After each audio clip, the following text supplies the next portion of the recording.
Last week, I ended with just over 48.8k, $1,000 away from failing my Funded Futures challenge. I said I'd try to recover it, but instead, I blew the entire thing. Let me show you how it happened.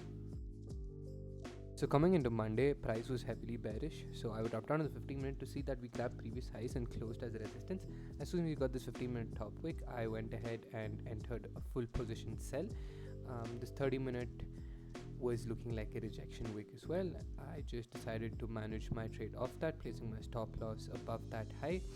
Then after this 15-minute started grabbing these lows on the spot and started flipping, I just went ahead and decided to cut my trade there for a decent loss, which was a good decision because we did continue to push up higher and it would have hit my full SL. And I decided to take a poke at these sells right over here. After this 15-minute, grabbed the previous highs and started closing pretty strongly bearish. I was like, you know what, we could take a sell here. But in hindsight, I shouldn't have taken this trade because I was selling right into support, but I was tempted by this instant top wick that I was like, you know what, I'm gonna go for a sell stop right over here, which I got tagged into instantly, and it wasn't going pretty great for me because again I was selling right into support, which was a mistake on my side. As soon as I dropped to the 5-minute, I saw that we had a heavily bullish engulfing candle close against me, at which point I just decided to accept that loss and cut it for a smaller loss than letting it hit full SL. After already taking 2 losses, I just decided to call it a day and stop trading after a pretty hefty loss on an account that was already deep in drawdown. But we move. Coming into Tuesday, price was pretty bearish again. We had a support that was broken and we were retesting that level of break. The 15-minute was grabbing these previous highs, and then the 30-minute looked pretty strong by showing us this rejection, forming a potential evening star. Then dropping down to the 15-minute, I saw that this 15 grabbed the high and closed as resistance, at which point we got an instant top wick on the 15-minute, so I did place a sell stop right over here. But as soon as this 5-minute did close against me bullish, I just went ahead and decided to close out of that trade, which I never really got tagged into. We placed our buy stop right at that level. We bounced off that support level and then instantly straight back down.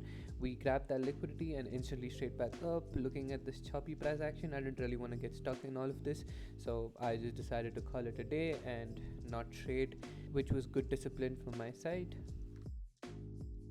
Alright, so Wednesday we had come down, liquidated some lows, and we had closed as a pretty strong support. I took a buy over here, hoping for this play up into the highs, managing my risk off of this liquidity grab here on the 5-minute, but I was pretty hopeful about this. We did get that pop up higher initially, and the 15-minute also had closed strong.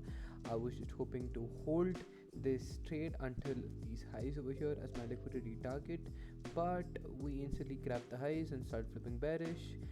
So I was pretty skeptical about this trade, and as soon as the 5-minute closed strong bearish against me, I just went ahead and decided to cut that trade for a small loss and not let it hit my full SL, which was a good decision because price just dropped hella crazy after that, which would have liquidated my entire account, so it was a good call.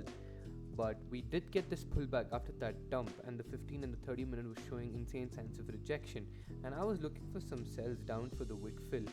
Plus this was the 4-hour flipping as well, so I went ahead and entered with 10 micros right over here, and then the 5-minute was chopping around. We were going up, we were coming down, and then we were going up again, and then we were coming down again, at which point I was like, man, I'm not dealing with all of this. I'm just gonna wait for the higher time frames to close, and I'm just gonna see what I can do about this trade from there. So I just let this 5-minute play out and do whatever it wanted to and waited for the higher time frames to close, at which point we did dump lower, and I was like, you know what, I deserve to take this win after this string of losses and to regain my confidence.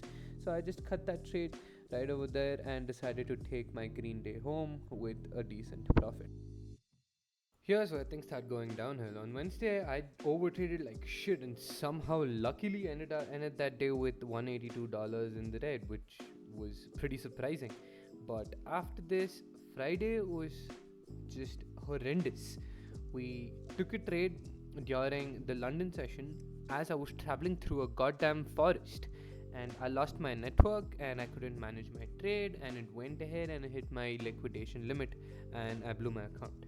I couldn't even record any of it because like the price wasn't moving. What do I record? There's absolutely nothing to record. What I've learned this week is that I should be more patient with my trades and not over trade and not over leverage.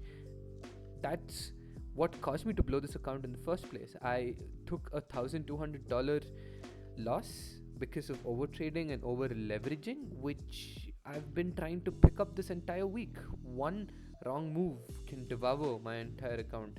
So, what did I do next? I went and swiped my debit card for another MFFU account because we ain't given up on this. And I'll be trading that from Monday, and hopefully we can perform better on that one and make that last for more than 10 trading days.